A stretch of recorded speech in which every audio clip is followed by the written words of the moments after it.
मेरा नाम मेघा है। तुम मुझसे मिलने कब आओगे? मुझे तुम्हारी बहुत याद आ रही है। मैं तो कहती हूँ कि कल मैं मायके जाने के बहाने से यहाँ से निकल जाऊंगी और फिर हम दोनों एक दूसरे से मुलाकात करेंगे वरुण। मैं खुशी खुशी भाभी के कमरे में उनको बुलाने के लिए जा रही थी क्योंकि घर में मेहमान आए हुए थे, लेकिन जैसे ही मैं भाभी के दरवाजे तक पहुंची तो कुछ ऐसे शब्द मैंने उनके मुंह से निकलते हुए सुने थे। ये भाभी किससे बातें कर रही थी? और वरुण, वरुण किसका नाम है? भाभी किससे मिलने की बात कर रही हैं? मैं दरवाजे पर खड़े होकर उनकी बातें और ज्यादा गौर से सुनने लगी। मैंने खामोशी जाहिर कर ली। फिर मुझे आवाज आई, वरुण मुझे तुमसे मिले हुए सच में बहुत दिन हो गए हैं। मजाक मत करो, मुझे तुम्हारी बहुत याद आ रही है। पिछले 3 महीने से मैं इस चिड़ियाघर में कैद हूँ। यहाँ मुझे कोई कहीं जाने ही नहीं देता। अब तो मुझे पक्का यकीन हो गया था कि भाभी सच में कुछ गड़बड़ कर रही हैं। मैं उनकी पूरी बात सुन चुकी थी। थोड़ी देर और बातचीत करने के बाद उन्होंने फ़ोन बंद कर दिया था। जब उनकी आवाज़ आना बंद हो गई तो मैं फ़ौरन ही भाभी के कमरे में गई और उनसे कहा कि भाभी चलिए, माँ आपको बुला रही है, नीचे मेहमान आए हुए हैं। भाभी ने खुशी खुशी जवाब दिया कि अच्छा ठीक है, तुम जाओ, मैं अभी आती हूँ। मैं दबे दबे कदमों से अपने कमरे में आ गई थी और गहरी सोच में बैठ गई थी कि आखिर भाभी किस वरुण से बात कर रही थी, क्योंकि उनकी शादी तो मेरे भैया के साथ हुई थी, मेरे बड़े भैया, और उनका नाम विराज था। इसका मतलब ये था कि भाभी चोरी चुपके किसी लड़के से बातें करती हैं। भाभी की इस हरकत के बारे में जानकर मुझे उन पर बहुत गुस्सा आया था। वो मेरे भाई को धोखा दे रही थी। वो ऐसा कैसे कर सकती हैं? जरूर मेरे भैया उनकी इस हरकत से अनजान होंगे, वरना तो उन दोनों पति पत्नी के बीच झगड़ा हो जाता और भैया उनको अपनी जिंदगी से निकाल देते। मुझे कुछ भी करके भाभी को समझाना था। मुझे अब अपनी आंखें और कान खुले रखने थे, क्योंकि भाभी की हरकतें इन दिनों मुझे बिल्कुल भी ठीक नहीं लग रही थी। ये तो अच्छा हुआ कि मैंने भाभी को फोन पर बातें करते हुए सुन लिया, वरना मैं कभी उनकी हकीकत नहीं जान पाती। अब मैंने अक्सर देखा था कि भाभी वरुण नाम के लड़के से ठीक उसी समय बात किया करती थी जब भैया घर में नहीं होते थे और माँ और मैं किसी न किसी काम में बिजी होते थे, जिसकी वजह से हमारा ध्यान भाभी पर नहीं जाता था। भाभी अपने कमरे में बैठकर आराम से अपने बॉयफ्रेंड से बातें किया करती थी और हर बार वो उस वरुण नाम के लड़के से मोहब्बत भरी बातें किया करती थी। अब तो हद हो चुकी थी। भाभी उससे मिलने जाना चाहती थी और उन्होंने माँ से इजाज़त ली कि वो अपने मायके जा रही हैं। मैं समझ गई थी कि भाभी अपने मायके नहीं जा रही, बल्कि वरुण से मिलने के लिए जा रही हैं। माँ ने उन्हें उनके मायके जाने की परमिशन दे दी थी, जबकि वो सुबह के समय जब भैया को ऑफिस भेज रही थी तो उनसे भी अपने मायके जाने की परमिशन ले चुकी थी। भाभी हम सबकी नज़रों में बहुत अच्छा बनने की कोशिश करती थी, लेकिन उनकी हकीकत क्या थी वो तो सिर्फ मुझे ही पता थी। मैंने फौरन ही भाभी का पीछा किया ताकि देख सकूं कि आखिर ये वरुण कौन है। मेरी उम्मीद के मुताबिक भाभी अपने मायके नहीं गई थी और एक कैफे में आकर बैठ गई थी। मैं अपना मुंह छुपाकर भाभी के पीछे ही बैठी हुई थी। उनको जरा भी शक नहीं हुआ कि मैं उनका पीछा करते करते यहाँ तक पहुँच गई हूँ। वो लड़का उनसे मिलने के लिए आया, काफी देर तक उनके साथ बातचीत करता रहा और फिर उसके बाद वो वहां से चला गया। भाभी घर आने के लिए रवाना हुई तो उनसे पहले मैं घर पहुंच गई थी, लेकिन जैसे ही भाभी घर के अंदर दाखिल होने लगी तो मैंने उन्हें दरवाजे पर ही रोक लिया और कहा कि भाभी आ गई आप अपने मायके से? उन्होंने मुस्कुराकर जवाब दिया कि हाँ आ गई हूँ। उन्हें नहीं पता था कि मैं सब कुछ अपनी आंखों से देख चुकी हूँ। मैंने उन्हें रोक लिया और कहा, आखिर आप ये सब कुछ क्यों कर रही हो? क्या आपको मेरे भैया खुश नहीं रखते? क्या आपको उनके साथ कोई परेशानी है? मेरी बात पर भाभी चौंक गई और कहने लगी, ये तुम क्या कह रही हो? मैंने कहा, मैं बिल्कुल ठीक कह रही हूँ भाभी। मैं कई दिनों से आप पर नजर रखे हुए हूँ। मुझे पता है कि आप किसी वरुण नाम के लड़के से फोन पर बातें करती हो और अभी भी आप अपने मायके से नहीं बल्कि उसी लड़के से मिलकर आ रही हो। उन्होंने कहा कि खामोश हो जाओ मेघा, तुम मुझ पर इल्जाम लगा रही हो। मैंने कहा, मैं आप पर इल्जाम लगा रही होती तो आपको सबके सामने बेइज्जत करती। मैं आपका घर बर्बाद होने देना नहीं चाहती और अपने भैया का दिल दुखता हुआ नहीं देखना चाहती, इसलिए आपको समझा रही हूँ कि आप संभल जाइए। अब आपकी शादी हो चुकी है, अब आपके लिए जो कुछ भी है वो मेरे भाई हैं। भाभी के चेहरे का रंग पीला पड़ चुका था। वो समझ गई थी कि मैं सब कुछ जान गई हूँ। उन्होंने मुझे कोई जवाब नहीं दिया और वो खामोशी से अपने कमरे में चली गई। हम कितनी उम्मीद से भाभी को इस घर में लेकर आए थे। मेरे भैया जो बहुत सीधे साधे थे और अपना घर चलाने के लिए बड़ी मेहनत के साथ नौकरी किया करते थे, हमने उनके लिए भाभी को चुना था और खूब धूमधाम से भैया की शादी की थी। मेरे पिता तो इस दुनिया में नहीं है, लेकिन मेरी माँ ने भैया को कभी पापा की कमी महसूस नहीं होने दी।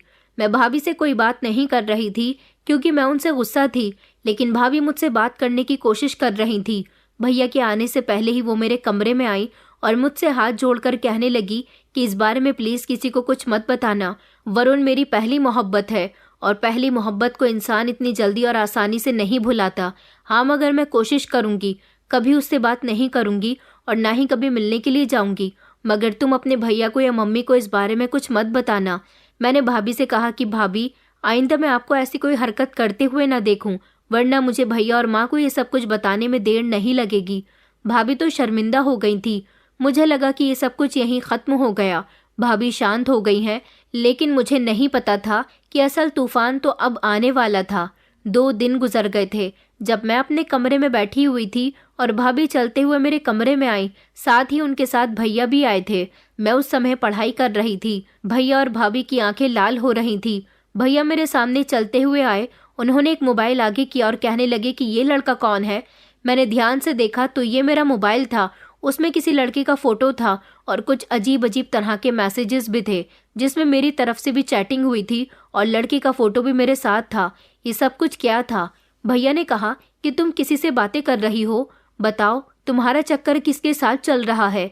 ये तो अच्छा हुआ कि कल अमीशा ने तुम्हें इस लड़के के साथ फोन पर बातें करते हुए देख लिया, तभी से उसे तुम पर शक हुआ, क्योंकि उसने आज दोपहर तुम्हारा मोबाइल तुम्हारे कमरे से गायब करके मुझे दिखाया था कि वो तुम्हारी सच्चाई मेरे सामने ला सके।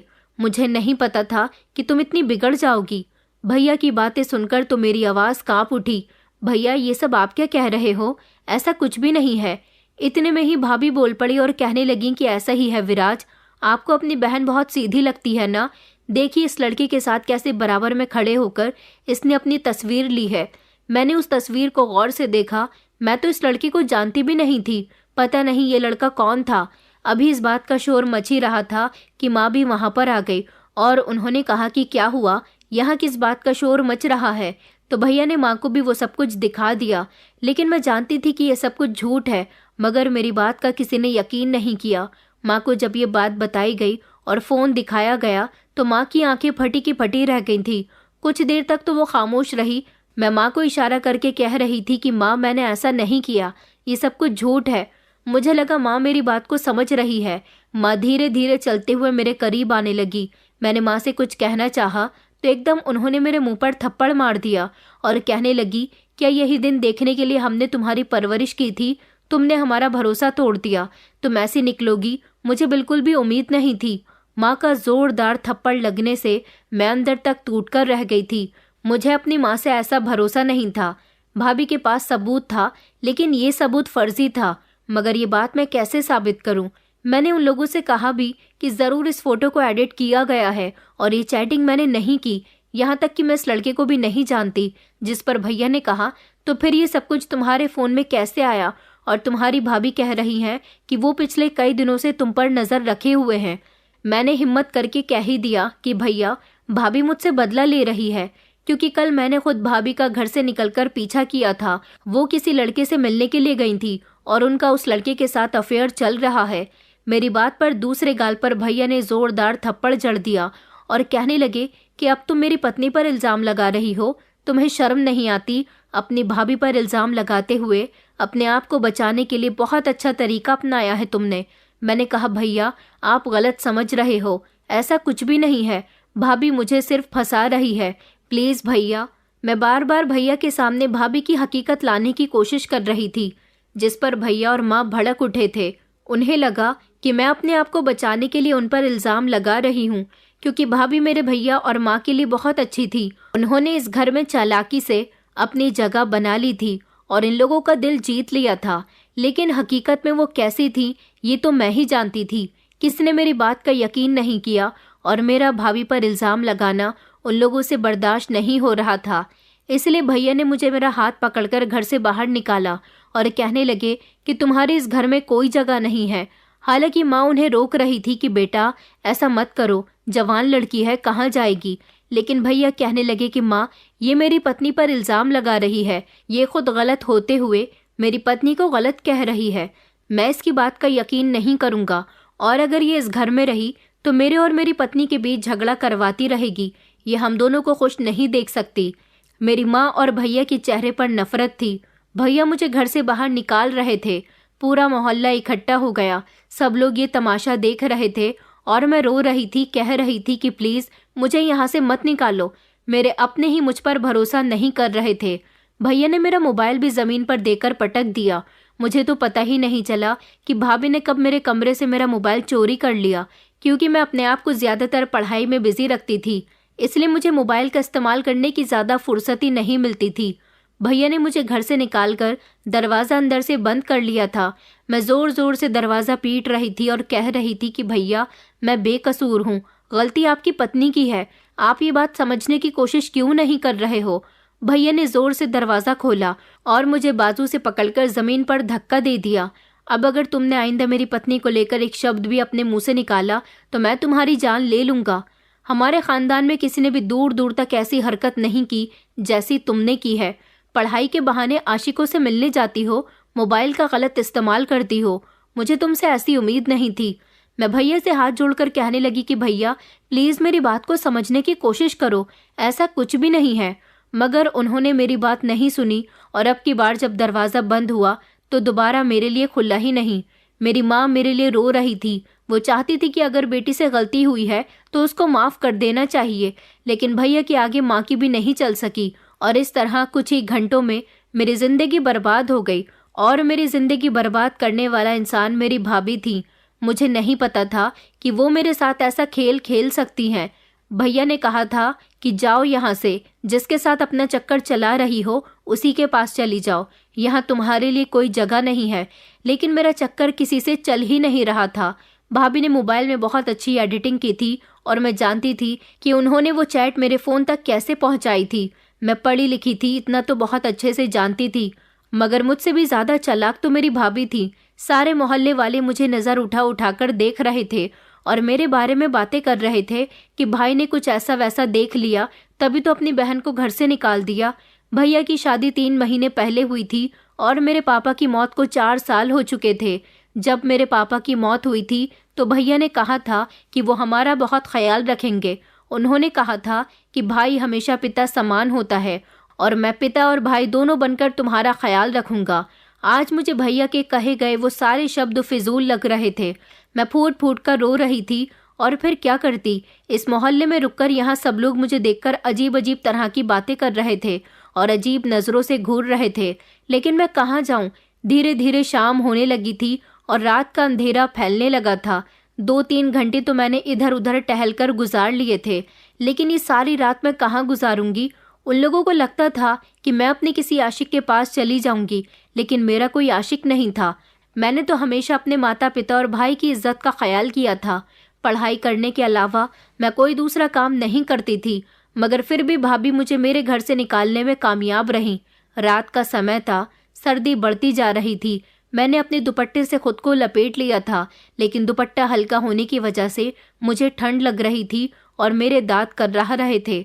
फिर मुझे याद आया कि पास में ही मेरी बुआ का घर है, मैं उनके पास चली जाती हूँ। वैसे भी बुआ मुझसे बहुत प्यार करती हैं, वो मुझे अपने घर में जगह दे देंगी।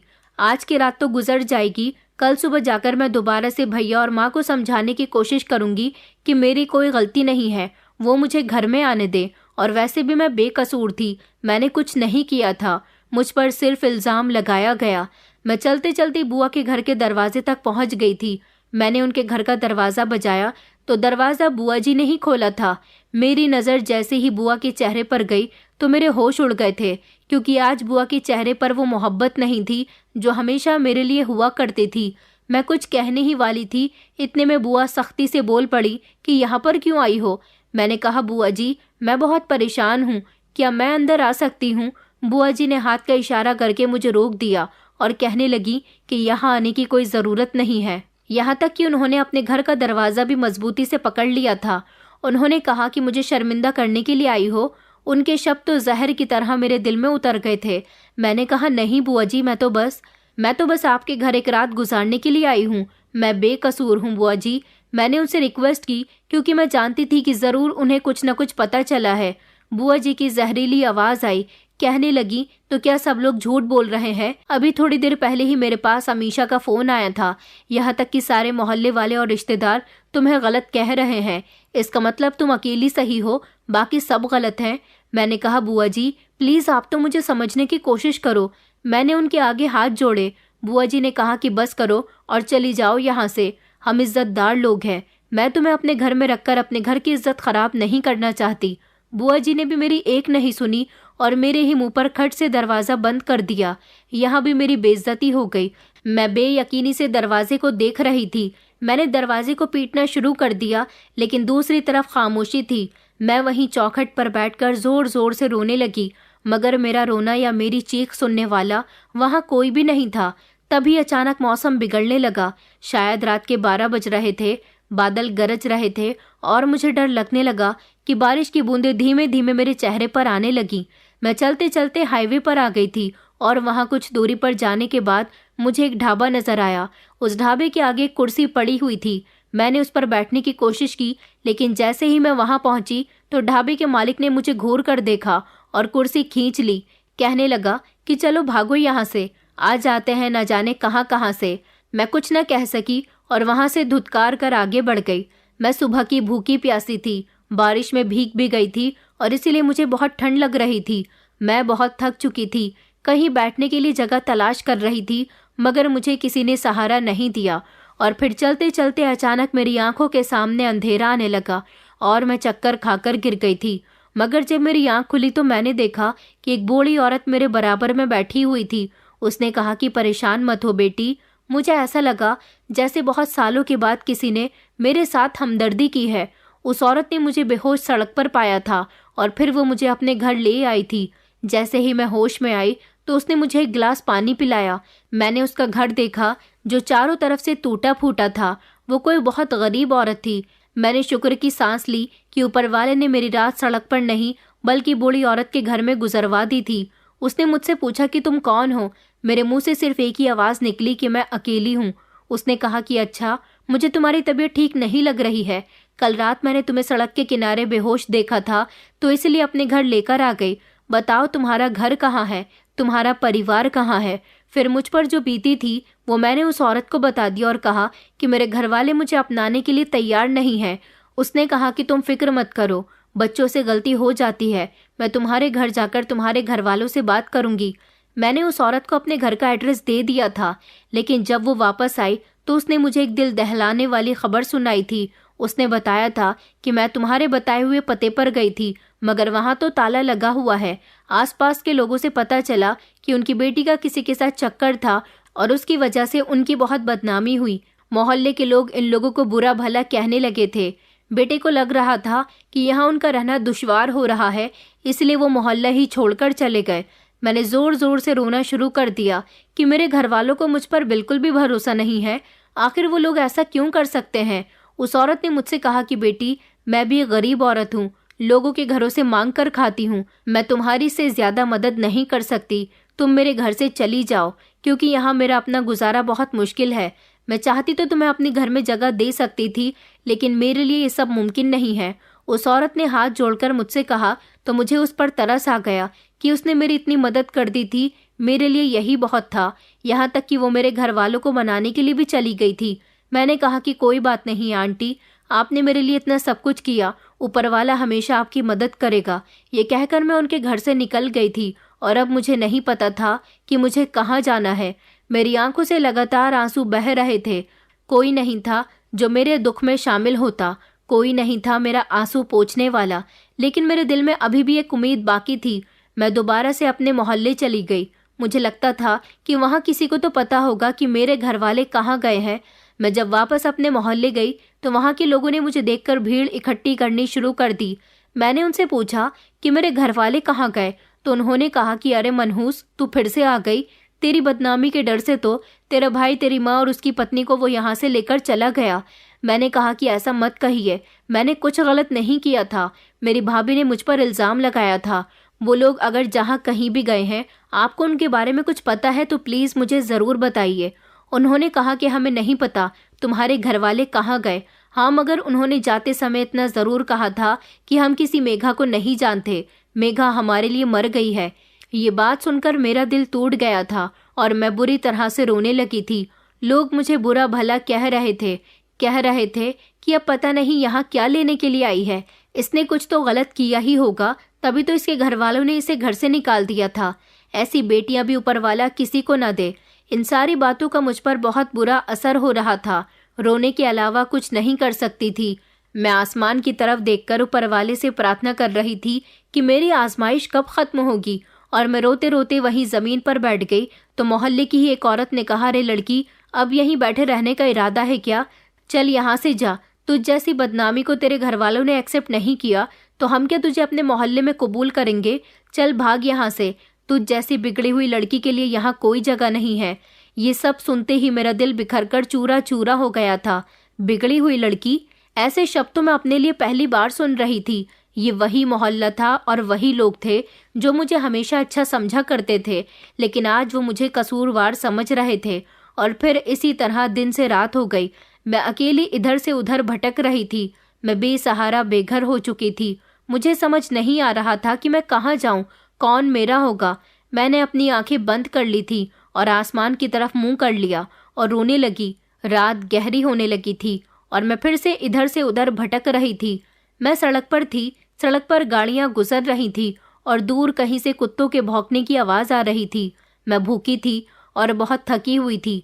जैसे जैसे रात बढ़ती जा रही थी वैसे वैसे ही ठंड भी बढ़ती जा रही थी। ठंड की वजह से मेरे दांत बजने लगे। चलते चलते एक सुनसान सड़क आ गई थी। मैं चलते चलते बहुत थक गई थी, इसीलिए सड़क के किनारे बैठ गई। थोड़ी देर के बाद मेरे सामने एक बाइक सवार आकर रुका। उसने मुझे आवाज लगाई और कहने लगा, सुनो लड़की, यहाँ क्यों बैठी हो? मैंने गर्दन उठाकर उसकी तरफ देखा। वो बाइक सवार मर्द मुझे अजीब नजरों से घूर रहा था। कहने लगा कि कहाँ जाना है, आओ मैं तुम्हें अपने साथ लेकर चलता हूँ। उसकी बात सुनकर तो मेरे शरीर में डर की लहर दौड़ गई थी। मैंने कहा, मैं कहीं नहीं जाना चाहती। वो कहने लगा, तू फिर यहाँ बैठकर क्या कर रही हो? वो अपनी गाड़ी से उतरकर मेरे पास आ गया था। मैं घबरा गई और फौरन खड़ी हो गई थी। मेरा दिल जोर जोर से धड़कने लगा। वो कहने लगा कि चलो ना, मैं तुम्हें अपने साथ लेकर चलता हूँ किसी अच्छी जगह पर। उसने मेरा बाजू पकड़ लिया। मैंने चीख कर उससे पीछे हटने की कोशिश की, लेकिन उसने मेरे बाजू को मजबूती से पकड़ा हुआ था, इसलिए मैं उससे अलग न हो सकी। उसने कहा कि ज्यादा नखरे दिखाने की जरूरत नहीं है, चलो मेरे साथ गाड़ी पर बैठो। मैंने कहा, प्लीज प्लीज मुझे छोड़ दो। मैं उससे रिक्वेस्ट करने लगी। वो कहने लगा कि जिस तरह से तुम यहाँ पर बैठी हुई हो उस तरह से तो तुम्हें कोई भी यहाँ से उठाकर बड़ी आसानी से ले जाएगा, तो फिर मैं क्यों नहीं? वो आदमी उम्र में मुझसे बहुत बड़ा था। मुझे उससे डर लग रहा था। मैंने उसे धक्का देने की कोशिश की और कहा, जाओ यहाँ से, छोड़ दो मुझे। मगर वो मेरे साथ जबरदस्ती करने की कोशिश करने लगा और मुझे जबरदस्ती अपनी बाइक पर बैठने के लिए कहने लगा। तभी अचानक वहां से एक बड़ी सी कार गुजरी और थोड़ी दूरी पर जाकर रुक गई। उसमें से एक औरत निकली और उसने चिल्लाकर कहा, अभी रुक, मैं अभी तुझे बताती हूँ। लड़की के साथ जबरदस्ती करता है। वो औरत दहाड़ कर बोली थी। उसकी बात सुनकर वो आदमी घबरा गया और जल्दी से अपनी बाइक पर बैठ गया। वो औरत उसकी शर्ट पकड़ने ही वाली थी, मगर वो अपनी बाइक तेज स्पीड से वहां से भगा ले गया। इसी तरह मेरी जान में जान आई थी। वो औरत गुस्से में उस आदमी को बड़बड़ाने लगी और फिर चलते हुए मेरे करीब आई। कहने लगी कि तुम ठीक तो हो ना? उसने मुझे सर से लेकर पैर तक देखा और कहने लगी, कौन हो तुम और इस समय यहाँ पर क्या कर रही हो? मैंने कांपते हुए अपने आंसू साफ किए और कहा कि मेरे पास कहीं और जाने की जगह नहीं थी। उस औरत ने गहरी सांस ली और कहने लगी, चलो मेरे साथ आओ, मेरी गाड़ी में बैठो। मैंने हैरानी से उसे देखा और कहा कि क्या यहाँ कोई अनाथ आश्रम है? उसने कहा कि हाँ, मेरे साथ मेरी गाड़ी में बैठो। फिर वो गाड़ी में बैठाकर गाड़ी ड्राइव करने लगी और उसने मुझे अपने बराबर में बैठने के लिए कहा। गाड़ी चलाते चलाते वो मुझसे बात करने लगी और कहने लगी कि अब बताओ मुझे कि तुम्हें क्या परेशानी है, क्या बात है। मैंने उसे अपनी पूरी कहानी बता दी, जिसे सुनकर उसे बहुत अफसोस हुआ था। मैं रो रही थी और अपनी कहानी उसे सुना रही थी। उसने कहा कि रो नहीं, रोने से किसी की भी परेशानी का हल नहीं निकलता। मैंने कहा कि आपका बहुत बहुत शुक्रिया। अगर आप यहाँ वक्त पर नहीं पहुँचती तो वो आदमी पता नहीं मेरे साथ क्या कर देता। वो कहने लगी, हाँ ये तो तुम ठीक कह रही हो। अकेली लड़की को सड़क पर फिरने वाले कुत्ते नोच डालते हैं। वो मुझे अपने साथ अपनी गाड़ी में बिठाकर अपने घर ले आई थी। वो एक अमीर औरत थी और एक बड़े से बंगले में रहती थी। वो जैसे ही मुझे लेकर अपने घर के अंदर दाखिल हुई तो घर में एक जवान लड़का मौजूद था। उसने कहा कि मम्मा, आप कहाँ रह गई थी? मैं कब से आपका खाने के लिए वेट कर रहा हूँ। उस औरत ने उस लड़के को गले लगाया और कहा कि बेटा, इतने तुम खाना खा लेते ना। वो लड़का कहने लगा कि मैं आपके बिना खाना कैसे खा सकता हूँ। फिर तभी उसने मेरी तरफ देखा और कहने लगा कि ये कौन है। उस औरत ने मेरी तरफ देखा और कहने लगी, बेटा तुम्हारा नाम क्या है, ताकि मैं अपने बेटे को तुम्हारा इंट्रोडक्शन दे सकूं। मैंने उनको बताया कि मेरा नाम मेघा है। वो लड़का मुझे सर से लेकर पैर तक देख रहा था, क्योंकि मेरा हुलिया बहुत खराब था। उसकी माँ ने उसको मेरे बारे में सब कुछ बता दिया था। उसने मुझसे कहा कि मेरा नाम डॉक्टर रोहन है। आप चलिए, मैं आपको आपका कमरा दिखा देता हूँ। आप वहाँ जाकर कपड़े चेंज कर लीजिए और फिर हम सब लोग मिलकर खाना खाते हैं। मुझे अच्छा लगा था कि वो दोनों माँ बेटे मेरे साथ बहुत अच्छे से पेश आ रहे थे, लेकिन ना जाने क्यों अब मुझे किसी पर भी विश्वास नहीं रहा था। फिलहाल रोहन ने मुझे कमरा दिखा दिया था। नौकरानी मुझे कपड़े दे गई थी और मैंने फ्रेश होकर कपड़े चेंज कर लिए। फिर हम सब ने एक साथ बैठकर डाइनिंग टेबल पर खाना खाया। मैं तो ऊपर वाले का बहुत शुक्रिया अदा कर रही थी कि मैं एक सही जगह पर पहुंच गई थी और मुझे यहाँ पेट भरकर खाना भी मिल गया था। रोहन को उसकी माँ ने मेरी पूरी कहानी बताई तो उसे मेरी कहानी सुनकर बहुत अफसोस हुआ था।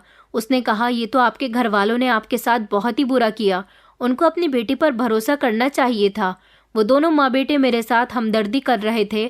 खाना खाने के बाद मैंने रोहन की मम्मी से कहा कि आंटी, आपका बहुत बहुत शुक्रिया, आपने मेरी मदद की। आप मुझे अपने घर लेकर आई और आपने मुझे पेट भर के खाना खिलाया। मैं आपके घर में ज़्यादा दिन नहीं रुकूंगी, सुबह तक यहाँ से चली जाऊंगी। रोहन ने कहा, अरे आपको यहाँ से जाने की इतनी भी जल्दी क्या हो रही है? जब आपके पास कोई सहारा नहीं है तो आप कहाँ जाओगी? मैंने कहा, कहीं भी चली जाऊंगी, लेकिन मैं आप लोगों पर बोझ नहीं बनना चाहती। आंटी ने कहा कि अच्छा बेटा, ठीक है, इस बारे में कल बात करते हैं। अभी तुम जाकर आराम करो, बहुत थकी हुई लग रही हो। मैं सच में बहुत थक गई थी और फिर मुझे नौकरानी उसी कमरे में लेकर चली गई जहां मैंने कपड़े चेंज किए थे। मैं बिस्तर पर सुकून से लेट गई थी। 2 रातों की बहुत थकी हुई थी, इसलिए मुझे गहरी नींद आ गई थी।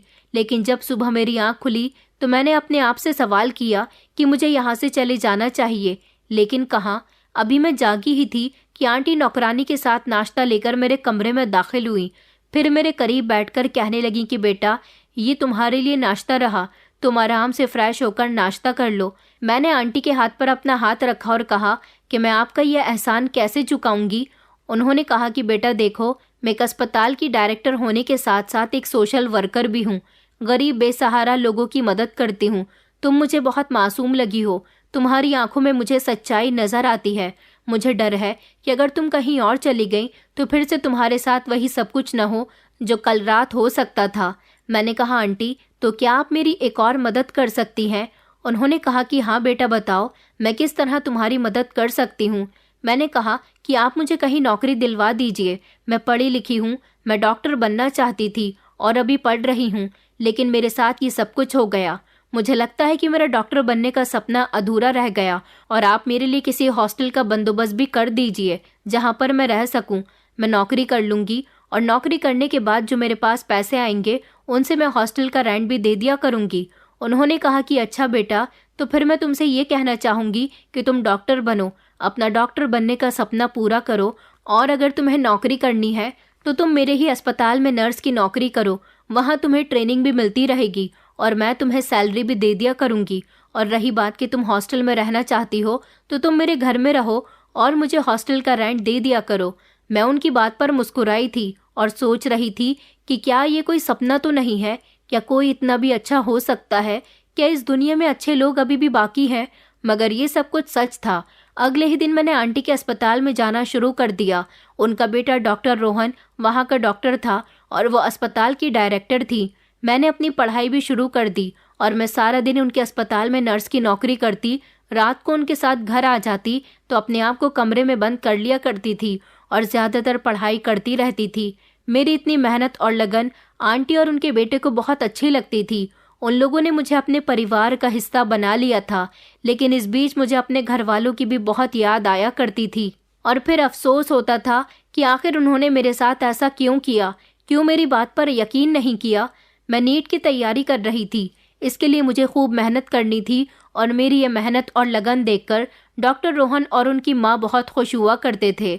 वक्त गुजरता गया, मेरा नीट कंप्लीट हो गया तो मैंने MBBS की पढ़ाई शुरू कर दी और इतनी मेहनत की कि डॉक्टर बनने में मैंने दिन रात एक कर दिए थे। ये सब मेरे लिए अकेले पॉसिबल नहीं होता। इसमें मेरी मदद डॉक्टर रोहन और उनकी माँ ने बहुत की थी। मैं सारी जिंदगी उन लोगों का एहसान नहीं भुला सकती थी। उन्होंने मुझे अपने घर में रखने के साथ साथ मेरी पढ़ाई का पूरा खर्चा उठाया, मेरा ख्याल रखा, मुझे अपने फैमिली मेंबर की तरह समझा और अपने अस्पताल में नर्स की नौकरी भी दी।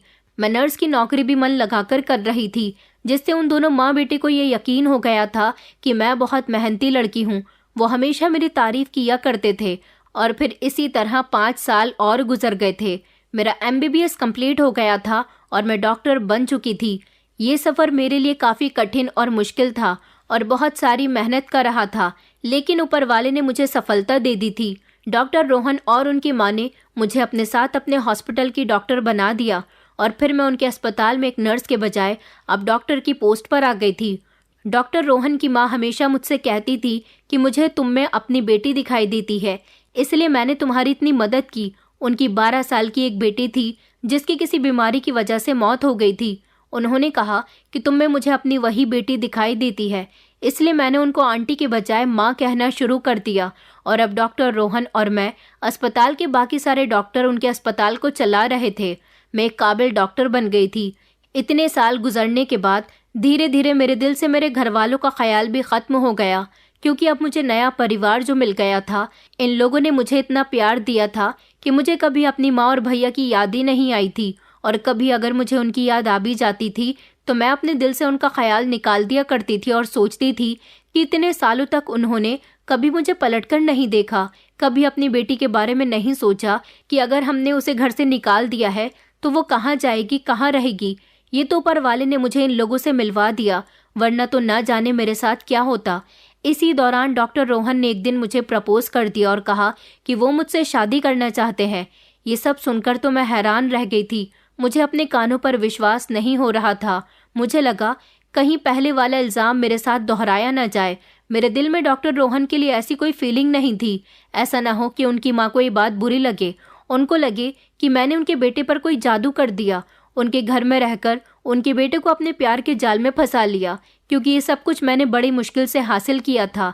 एक वक्त था जब मैंने अपने ऊपर बहुत सारे इल्ज़ाम बर्दाश्त किए थे, लेकिन अब मेरे अंदर कोई भी इल्ज़ाम बर्दाश्त करने की हिम्मत नहीं थी। जो कुछ भी मेरा दिल और दिमाग में चल रहा था, मैंने वो सब कुछ डॉक्टर रोहन को बता दिया। मेरी पूरी बात सुनने के बाद उन्होंने अपनी पसंद के बारे में अपनी माँ को बताया। जैसा कि मुझे लगता था कि उनकी माँ को ये बात बुरी भी लग सकती है कि उनका बेटा मुझे पसंद करने लगा है, लेकिन ऐसा कुछ भी नहीं था। वो तो इस बात से बहुत खुश हुई थी और उन्होंने मुझसे इस बारे में बात की और कहा कि बेटा, कैसा रहेगा कि मेरी बेटी हमेशा के लिए इस घर में रहे। मुझे अपने बेटे की पसंद पर गर्व है, मैं उसकी पसंद को इज्जत देती हूँ और मैं खुद तुम्हारी शादी अपने बेटे के साथ खुशी खुशी करवाऊंगी। और इस तरह मेरी और डॉक्टर रोहन की शादी हो गई। वक्त गुजरने लगा, हम दोनों हस्बैंड वाइफ एक ही अस्पताल में काम करने लगे। अस्पताल में बहुत सारे मरीज आया करते थे। बहुत सारे मरीजों का हम दोनों पति पत्नी और बाकी सारे डॉक्टर्स मिलकर इलाज किया करते थे। हमारा हॉस्पिटल कामयाबी की ऊंचाइयों तक जा रहा था। हॉस्पिटल बहुत बड़ा था और शहर का सबसे बड़ा हॉस्पिटल था, इसलिए यहाँ पर हर तरह का पेशेंट आता था। एक दिन मैं अपने केबिन में बैठी हुई थी जब हमारे अस्पताल में केस आया। मुझे नर्स बुलाकर ले गई तो मैं फ़ौरन ही पेशेंट को देखने के लिए भागी, क्योंकि ये इमरजेंसी केस था। पेशेंट को कमरे में लिटा दिया गया था। पेशेंट बेहोश था, लेकिन जैसे ही मैं पेशेंट का चेकअप करने के लिए गई और पेशेंट के चेहरे पर मेरी नज़र गई तो ये देखकर मेरे पैरों तले से ज़मीन निकल गई कि पेशेंट कोई और नहीं बल्कि मेरे भैया थे। वो बेहोश थे और उनको एनीमिया जैसी बीमारी हो गई थी। उनका शरीर बेहद कमज़ोर था। मेरे भैया तो पूरी तरह से बदल चुके थे। नर्स ने मुझे बताया कि बाहर इनकी बूढ़ी माँ बैठी हुई है। उन्होंने सारी फॉर्मेलिटी पूरी कर दी है। मेरे साथ की टीम भी उनका चेकअप कर रही थी, लेकिन सारी रिपोर्ट्स और चेकअप के बाद पता चला कि उनके शरीर में खून की बहुत ज़्यादा कमी हो गई है और उनका खून काफ़ी रेयर है। उनको खून चढ़ाया जाएगा। मैंने नर्स को बता दिया था कि वो पेशेंट के रिश्तेदार से कहें कि वो खून का बंदोबस्त करे। 24 घंटे के अंदर अंदर खून का बंदोबस्त होना बहुत ज़रूरी है, वरना पेशेंट की जान जा सकती है। मैं अपने भैया के लिए बहुत परेशान हो गई थी और अपना चेहरा छुपाते हुए कमरे से बाहर निकल आई थी, क्योंकि कमरे के बाहर ही मेरी माँ बैठी हुई थी, जो अपने बेटे के लिए बहुत परेशान थी और फूट फूट कर रो रही थी। मैं अपने केबिन में आकर रोने लगी। इतने में ही रोहन वहाँ आ गए थे और उन्होंने मुझे रोता हुआ देखा तो रोने की वजह पूछने लगे। मैंने उनको बता दिया था कि मैं क्यों रो रही हूँ। वो ये सब सुनकर हैरान रह गए। उन्होंने कहा कि तुम फिक्र मत करो, तुम्हारे भाई का इलाज यहाँ मुफ्त किया जाएगा, उन लोगों से कोई पैसा नहीं लिया जाएगा। 6 घंटे हो गए थे लेकिन खून का इंतजाम नहीं हो पा रहा था। शायद माँ के पास पैसे नहीं थे, लेकिन खून तो ब्लड बैंक से आना था। माँ ऐसी कंडीशन में नहीं थी कि वो भैया के लिए कोई दवाइयाँ ला सके या फिर खून का इंतजाम कर सके। फिर मैंने कहा कि मैं दूंगी पेशेंट को खून। ये सुनकर अस्पताल का पूरा स्टाफ हैरान रह गया था। मेरी माँ को भी ये खबर दे दी गई थी कि अस्पताल के डॉक्टर उनके बेटे को खून देने के लिए तैयार हैं। मेरा खून भी रेयर था और ऐसा खून कम ही लोगों में पाया जाता है। मेरा और मेरे भैया का सेम ब्लड ग्रुप था, इसलिए मैंने अपने भैया को खून दे दिया और उनकी जान बचा ली। उनका इलाज चल रहा था। वैसे तो उनको काफ़ी सारे खून की ज़रूरत थी, क्योंकि उनके अंदर खून की बहुत ज़्यादा कमी हो चुकी थी, लेकिन इमरजेंसी में उन्हें खून चाहिए था, इसलिए मैंने अपना खून देकर उनकी जान बचाई। और उसके बाद मेरे पति ने ब्लड बैंक से कांटेक्ट करके मेरे भैया को चढ़वाने के लिए खून का बंदोबस्त करवा दिया था, क्योंकि एनीमिया एक ऐसी बीमारी है जिसमें पेशेंट के अंदर खून की बहुत ज़्यादा कमी हो जाती है और ऐसी बीमारी में पेशेंट को रोज़ 1 बोतल खून चढ़ानी ज़रूरी होता है। भैया बच गए थे। उन्हें होश आया तो माँ ने उनको बता दिया था कि अस्पताल के एक डॉक्टर ने उनको खून देकर उनकी जान बचाई है और यहाँ उनका इलाज भी मुफ्त में हो रहा है। भैया ने कहा कि मैं उन डॉक्टर से मिलना चाहता हूँ और उनका शुक्रिया अदा करना चाहता हूँ। अभी तक माँ और भैया को ये नहीं पता था कि इस अस्पताल की डॉक्टर उनकी बेटी है।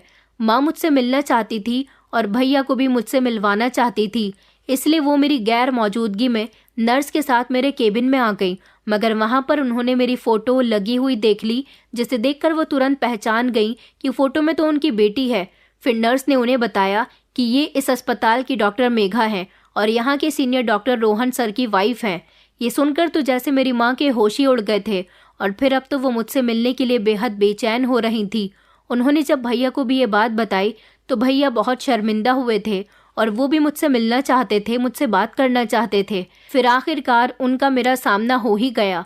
मुझे अपनी आंखों के सामने देखकर भैया और माँ की आंखों में आंसू आ गए। भैया तो मुझे देखकर फूट फूट कर रोने लगे थे। कहने लगे कि मेघा, मेरी बहन, ये तुम ही हो ना।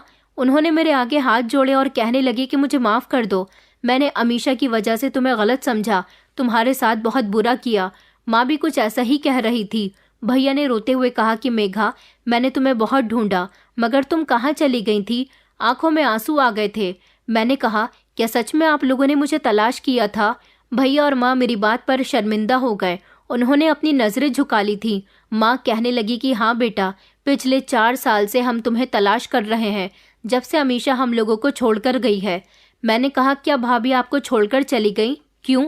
भैया ने कहा कि बस यही मत पूछो मेघा, उस जैसी बुरी औरत तो मैंने अपनी पूरी जिंदगी में नहीं देखी। दरअसल तुम्हारे जाने के बाद मोहल्ले वाले हमें अजीब नज़रों से देखने लगे थे और लोग तुम्हारे बारे में तरह तरह की बातें करने लगे थे। इसलिए हम लोग वो मोहल्ला छोड़कर दूसरे मोहल्ले में शिफ्ट हो गए थे। कई दिन इसी तरह से गुजर गए। तुम्हारी भाभी ने एक बेटे को भी जन्म दिया था। उसने हमारे दिमाग में तुम्हारे खिलाफ बहुत सारी नफरत भर दी थी, जिसकी वजह से तुम हमारे दिल से पूरी तरह से उतर गई और दोबारा हमने तुम्हें कभी याद करने की कोशिश नहीं की। और एक दिन मैं अपने ऑफिस के कुछ क्लाइंट से मीटिंग करने के लिए एक रेस्टोरेंट में गया था। मैंने देखा कि अमीशा वहाँ पर एक लड़के के साथ मौजूद थी और उसके साथ बहुत हंस हंस कर बातें कर रही थी। मुझे लगा कि शायद ये मेरी कोई गलतफहमी है, ये इंसान उसका कोई दोस्त या फिर कोई कजिन भी तो हो सकता है। उसके बाद से ही मैंने हमेशा उस पर नज़र रखनी शुरू कर दी। तो फिर मुझे पता चल गया था कि वो लड़का उसका बॉयफ्रेंड है और वो चोरी चुपके उससे मिलती है, लेकिन अपने बेटे की खातिर मैंने उसे कई सालों तक बर्दाश्त किया। एक दिन वो अपनी सहेली से फ़ोन पर बातें कर रही थी। मैं उस दिन खामोशी से उसकी बातें सुन रहा था। उसने अपनी सहेली को तुम्हारे बारे में बताया कि वो तुम्हें घर से निकालने में कामयाब हो गई और एक दिन वो वरुण से भी शादी करने में कामयाब हो जाएगी। ये बात सुनते ही मेरे पैरों तले से ज़मीन निकल गई और मैंने मौके पर अमीशा को पकड़ लिया, उसके मुंह पर 2-3 थप्पड़ जड़ दिए और उससे सारी सच्चाई उगलवाई। तो उसने सब कुछ बता दिया था कि तुमने एक दिन उसे उसके बॉयफ्रेंड से बातें करते हुए देख लिया था। उसे डर था कि तुम कहीं उसकी सच्चाई सब लोगों के सामने न खोल दो, इसलिए उसने तुमसे बदला लेने के लिए तुम पर इल्ज़ाम लगाए, तुम्हारा मोबाइल लेकर गलत इस्तेमाल किया और तुम्हें हमारे घर से निकलवा दिया। फिर उसके बाद से उसके लिए रास्ता साफ हो गया था और वो अपने मायके जाने के बहाने से अपने बॉयफ्रेंड से जल्दी जल्दी मिलती रहती थी। मुझे उस दिन बहुत अफसोस हुआ था कि उस औरत की वजह से मैंने अपनी बहन को बेघर कर दिया था और ना जाने मेरी बहन कहाँ होगी, किस हाल में होगी। इस सब के बारे में सोच सोच कर मुझे बेहद अफसोस हुआ। फिर मैंने अपनी ज़िंदगी से अमीशा को निकाल दिया और तुम्हें तलाश करता रहा, मगर तुम मुझे कहीं नहीं मिली। फिर मुझे इस बीमारी ने घेर लिया। ऊपर वाले से मैं माफ़ी मांगता रहता था और प्रार्थना करता रहता था कि मेरी बहन जहाँ भी हो सही सलामत हो। मेरी माँ तुम्हारे भतीजे को संभालती थी। तुम्हें पता है कि तुम्हारा भतीजा बहुत प्यारा है। मैं जानता हूँ कि तुम हमें इतनी आसानी से माफ़ नहीं करोगी, लेकिन तुम अपने भतीजे की खातिर तो हमें माफ़ कर ही सकती हो ना। भैया ने जब मुझे ये बात कही तो मेरी आंखों में आंसू आ गए थे। मैं बहुत रो रही थी माँ के गले लगकर, और भैया की ऐसी हालत देखकर मैंने भैया और माँ को माफ़ कर दिया था, क्योंकि ये सब कुछ मेरी भाभी का किया धरा था। मेरे भैया और माँ को खुशी हुई थी कि मैं काबिल डॉक्टर बन गई हूँ, और साथ ही उनको ये भी पता चल गया था कि मेरी शादी हो चुकी है। मैंने उन लोगों को माफ़ कर दिया। कुछ समय के बाद भैया की तबीयत बेहतर हुई तो वो घर चले गए। मैं जब उनके साथ घर गई तो वहाँ मैंने अपने भतीजे को देखा, जो बहुत ही क्यूट था, और सब लोग कहते थे कि उसकी शक्ल बिल्कुल तुम पर गई है। एक छोटी सी गलतफहमी किसी इंसान की ज़िंदगी को बर्बाद कर सकती है। मेरे घर वाले गलतफहमी का शिकार थे, लेकिन मैं आप लोगों से यही कहना चाहूँगी कि किसी की भी बातों में आने से पहले आपको बात की गहराई तक जाना चाहिए। फौरन ही किसी भी इंसान को सज़ा नहीं सुनानी चाहिए। क्या पता कि वो इंसान सज़ा का हकदार न हो और आपकी वजह से वो अपनी ज़िंदगी सिसक सिसक कर गुजारे। मैंने तो उन लोगों को माफ़ कर दिया था और मैं अपने पति के साथ बहुत खुश हूँ। कभी कभी अपने घर जाती हूँ, मुझे वो सब कुछ याद आता है। फिर सोचती हूँ कि अगर मेरे साथ ये सब कुछ नहीं होता तो शायद मुझे रोहन जैसा अच्छा इंसान नहीं मिलता। मैं अपनी सास और अपने पति की आज भी एहसानमंद हूँ, जिनकी बदौलत मैं आज इस कामयाबी के रास्ते पर खड़ी हुई हूँ। दोस्तों, उम्मीद करती हूँ आपको हमारी कहानी पसंद आई होगी। कहानी पसंद आई है तो वीडियो को लाइक करें, चैनल पर नए हैं तो चैनल को सब्सक्राइब करें, और हाँ, नोटिफिकेशन बेल को ज़रूर दबाएं ताकि अगली अपडेट सबसे पहले आपको मिले।